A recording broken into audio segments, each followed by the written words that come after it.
Cape Cod Broadcasting weaves the listening environments of 99.9 WQRC, Ocean 104.7, WFCC Classical 107.5, Cape Country 104, and CapeCon.com's website experience to reflect the lifestyles of the people who live, work, and play on Cape Cod. We hope that you enjoy this podcast. And welcome into the Sunday Journal. I'm your host, Matt Pitta. Thanks for being with us today on this edition of our program. We get together each week to talk about issues facing Cape Cod, the islands, and all of southeastern Massachusetts. Welcome into the program today. Well, the Massachusetts Breast Cancer Coalition will be holding their annual statewide Against the Tide swim, kayak, walk, and or fundraising events again this year. Proceeds benefiting the MBCC, which is the state's leading breast cancer organization that seeks to understand the causes of breast cancer in order to find ways to prevent the disease. And today on our program, we have three guests in studio to talk about this important event that is coming up later on this summer at Nickerson State Park in Brewster. Cheryl Osimo, who everybody knows Cheryl. Cheryl, it's so good to see you. Cheryl is the executive director of the MBCC and a co-founder of the Silent Spring Institute. How are you this morning, Cheryl? I'm well. It's always good to see you. It's always good to see you. Thanks for being here today. Appreciate it. Our other guest in studio with us today, Dr. Corey Blake. Dr. Blake is a veterinarian with Oceanside Animal Hospital, and you are going to be leading a dog team walking group, right? I understand? I am. Great. Thank you for having me. Sure. Thanks for being here today. And we have Dana D'Alessandro. Did I get that right, Dana? Very good. Dana is a clinical social worker with Women and Infants, New England's premier hospital for women and newborn. And thanks for being here today as well. Thank you. We appreciate it very much. Thanks for coming in studio. We're going to let Cheryl have the spotlight for just a minute to frame the issue for us here. Cheryl, of course, we've talked about this many times before. On August 15th over at Nickerson State Park, you have your swim, kayak, walk, and or run. I guess you could probably do all of it. I'm not sure, but you might be a little tired. Start us out just to giving us an overview of what the event is all about. Okay, so first of all, just to make clear that at 8:30 is a competitive swim or an aquathon, which an aquathon is a swim and then a run. 8:45 is a 5K run or a 10K run. 8:50 is our 3-mile walk. And 9:45 is our recreational swim, and 10:45 is our kayak event.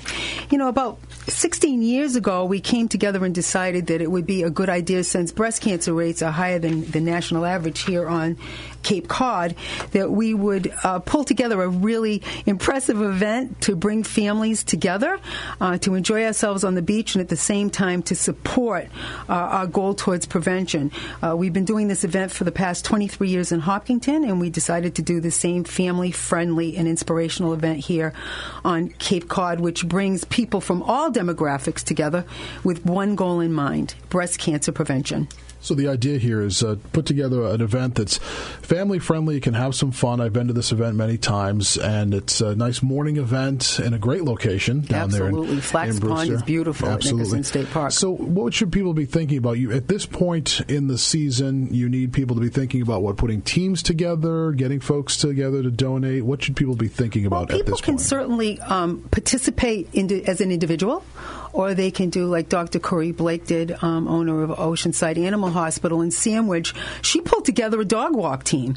And so if you bring together a team, the registration fee is a little less, and certainly if people can't afford the registration fee as an individual or as part of a team, you can certainly give me a call and we will make arrangements. We want to bring together people from all walks of life who are just interested in joining us toward our goal of breast cancer prevention. We've been talking about it for so many years, Cheryl, about this issue of the elevated breast cancer rates here on Cape Cod. Where are we right now? Give us a snapshot of maybe just the research, where we are with numbers, et cetera. So in 1993, when the Cancer Registry let us know that cancer rates here on Cape Cod were approximately 23%, but 21% above state average, we lobbied the state legislatures here in Massachusetts, residents of Cape Cod and supporters of the Mass Breast Cancer Coalition went to the State House and said, hey, we need to do something about this. These numbers are staggering. And in 1994, Silent Spring Institute, our sister organization, was founded. And so we've been doing environmental research to find the links between breast cancer and the environment here on Cape Cod for the past over 2 decades. And sadly, it's been difficult for us to keep this research going because it's been difficult for us to find that state state funding that we were able to get in the first place. We received over about $7 million in the first 10 years. And so we want to be able to keep this work going. We absolutely appreciate the private donors who support us, and we do a lot of grant writing.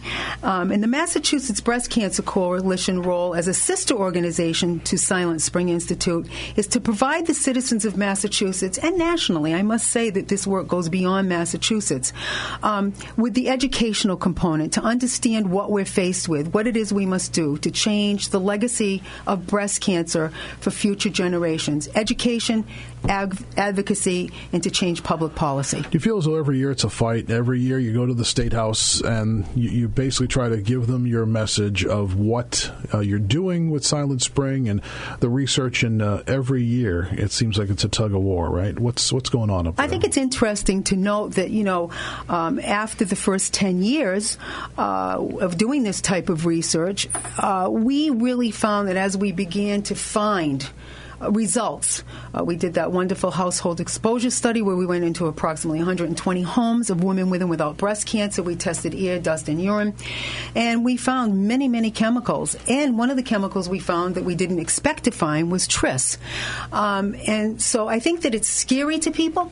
And I think that our state legislators need to be educated. We plan to do that in the fall. We want to go to the State House to hold a public educational forum to once again try our best to educate them to understand that it's important that we continue to build upon the research that we've already done.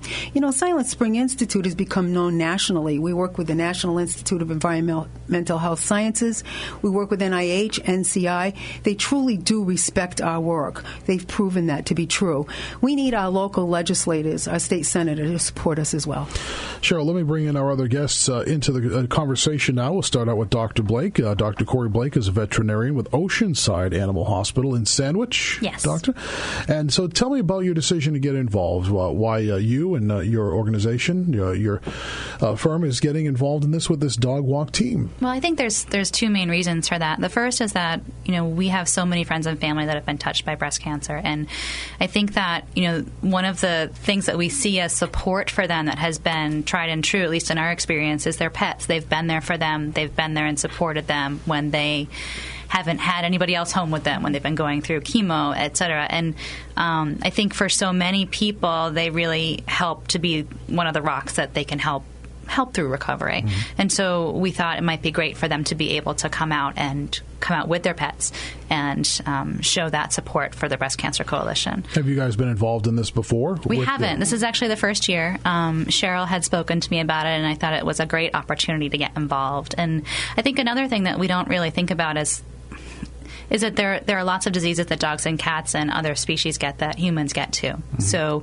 there's an initiative called the One Health Initiative that is really trying to help bring people together with human medicine and veterinary medicine and help understand the commingling of the diseases that we see there. So this was an opportunity to do that. Tell me a little bit about Oceanside Animal Hospital. You folks you're a full-service animal hospital, a vet clinic? What do you guys? We're a veterinary hospital in Sandwich. We opened in 2012. We have 2 full-time veterinarians, and we see dogs and cats and exotic species. So we see a ton of birds and reptiles. Reptiles? Oh, yeah. People have reptiles for pets? Mm-hmm. What kind of reptiles do they have? Snakes, turtles, lizards. Snakes? Yeah. We did. Do you take care of snakes yourself? Absolutely. What? Yeah. Pretty much everything. So wow. That's one of our main missions at the hospital is education. So we love talking about that. I may not come visit you folks. Yeah, that's okay. We don't mind. We'll send you pictures. So we have a great time there. If you're just joining us today on the Sunday Journal, we're talking about the upcoming Massachusetts Breast Cancer Coalition's annual Against the Tide statewide fundraising events, and specifically the one that's taking place on August 15th here this summer down at DCR's Nickerson State Park in Brewster. I love that park down there. It's so nice. So Dr. Blake is, as we said, with Oceanside Animal Hospital. Now, is your team set? Do you need any more help or fundraisers or donations? We would love more walkers. So either if people want to donate to the team as far as fundraising for the Breast Cancer Coalition, that would be awesome. And participants. We would love to get more people out there with their dogs walking. So if you go to the Mass Breast Cancer Coalition's website, there's an area that you can register. register, and you can register with your dog. So, and you just have to go under the Oceanside so Animal Hospital can they team. join your team? They and can, walk? So absolutely. Are you trying to get a lot of your patients and their yes, mm-hmm. your patients, your dogs and cats? Yep, You absolutely. can't walk a cat, really, right? But you can Not bring the probably cat. with 100 dogs around them. They probably wouldn't walk all that well in that situation. So this is something that you folks are getting involved with for the first time. Do you think Yes. you'll stay involved with this? Absolutely. I really forward? believe in the organization, Good. and I think it's a great cause. Thank you. Let me bring in our next guest. Dana D'Alessandro is, did I get that right? It's Dana D'Alessandro. Close enough, yeah. Okay. I can do anything. And you are a clinical social worker, again, with women and infants. Yes. And so you're based out of the Boston office? No, we're out of Providence. You're We're out of in Providence, Rhode Okay, Island, great. yes. Now, tell me about the involvement with the organization this year. You're one of the sponsors of the upcoming event. Right. I'm actually from the program in women's oncology, specifically the Breast Health Center, which is where our partnership with Cheryl comes in. And Women and Infants has an outstanding breast health center, great program in women's oncology. It's a really comprehensive program, and we encourage, much like many of the organizations that Cheryl talks about, early screening, and we have an outstanding team of physicians, oncologists, geneticists, but one piece that we don't have, which is where we partner with Cheryl, is the prevention aspect. And breast cancer, like Dr. Blake said, it's hard to turn around and not meet someone who's been impacted in some way by breast cancer. Our survival rates are higher and getting better, but it's still a devastating thing for someone to go through. So Cheryl's aspect of the prevention is so critical and doesn't get enough attention. And one of the things that we try to stress is that people have choices in their life, behavioral choices, lifestyle choices, and environmental choices. And they need to be aware of those things. And that's where our partnership with Cheryl comes in, because they do, what Cheryl's doing is something that we don't. We see the other end of it. So, talk to me a little bit, if you would, about oncology and social work. I think people are familiar with what social workers do in general, but this seems like a specialty. So, what is somebody who is a social worker involved in oncology? Kind of take us through your day. Basically, what happens is we try to meet every patient when they receive a diagnosis of cancer. And many times people don't remember meeting us initially, because when you hear you have a cancer diagnosis, a lot of stuff is, you don't hear anything after that. So what we try to do at the Breast Health Center and at Women and Infants is make sure that people understand that they're fully supportive. Much like Dr. Blake said with pets, there are some people who have the benefit of very good family and friend supports around them. Other people don't. And whether they do or don't, it's really important that people understand that this is a devastating diagnosis.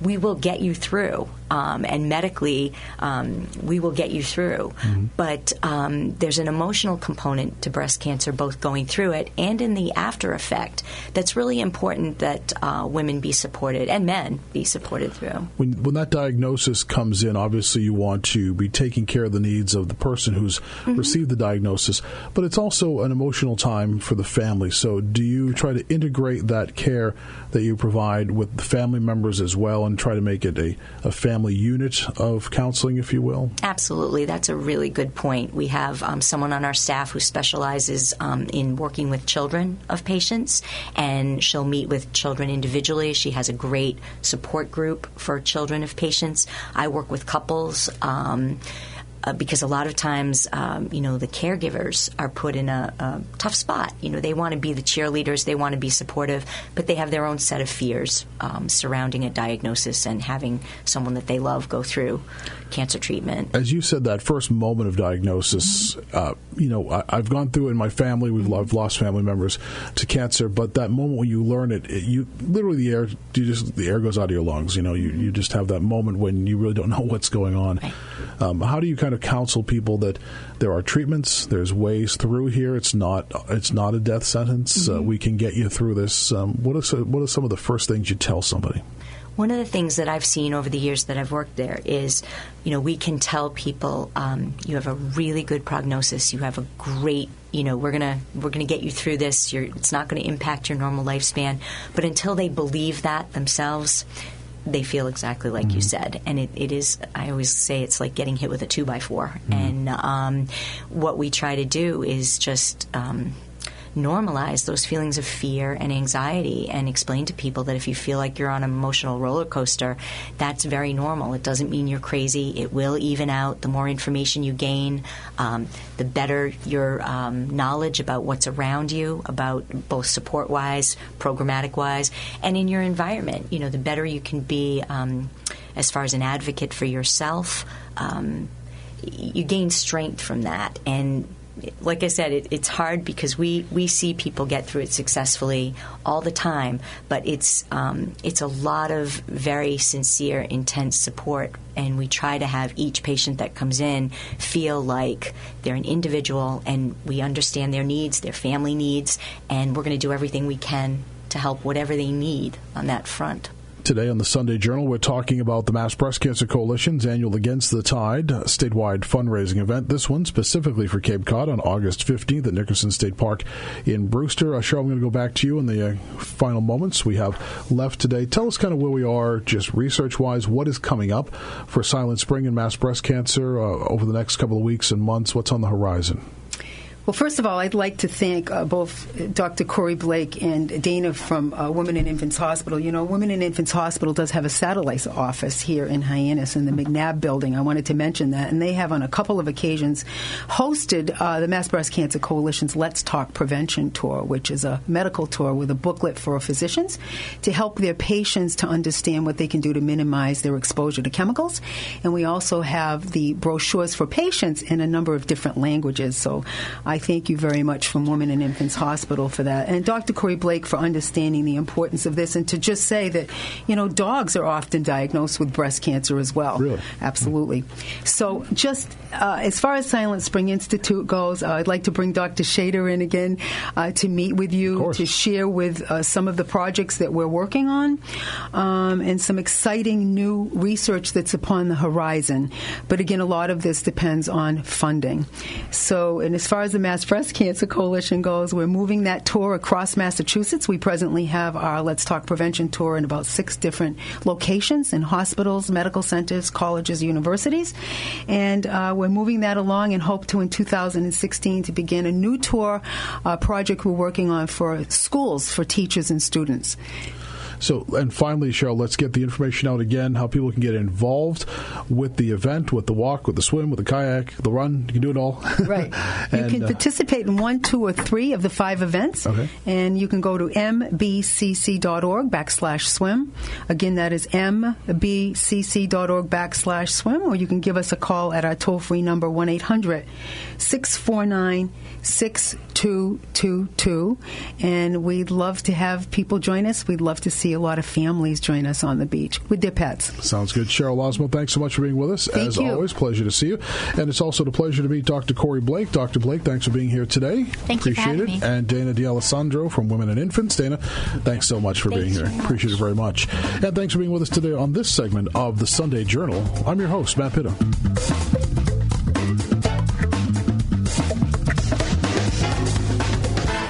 This podcast is a presentation of Cape Cod Broadcasting, which is solely responsible for its content. Thank you for listening. For more information, please visit us at capecodbroadcasting.com.